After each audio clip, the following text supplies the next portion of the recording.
Next, કોઈ એક પ્રક્રિયા દ્વારા ધાતુની તટસ્થ પ્લેટમાંથી 10⁹ ઇલેક્ટ્રોન દૂર કરવામાં આવે તો ધાતુની પ્લેટ પરનો વિદ્યુત ભાર ખાલી જગ્યા.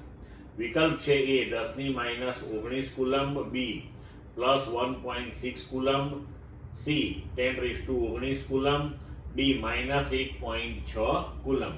હવે આપણે તટસ્થ પ્લેટમાંથી ઇલેક્ટ્રોન દૂર કરીએ છીએ. ઇલેક્ટ્રોન દૂર કરીએ છીએ એટલે કે ઋણ વિદ્યુત ભાર દૂર કરીએ છીએ, તો પ્લેટ ઉપરનો વિદ્યુત ભાર ધન થશે, એ તો આપણને ખ્યાલ આવી જાય.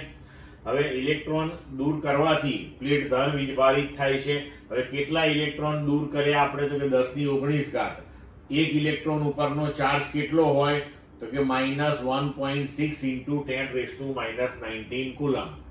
તો 1.6 × 10⁻19 કુલમ્બ અને એવા 10⁹ ઇલેક્ટ્રોન્સ આપણે દૂર કર્યા છે, બરોબર.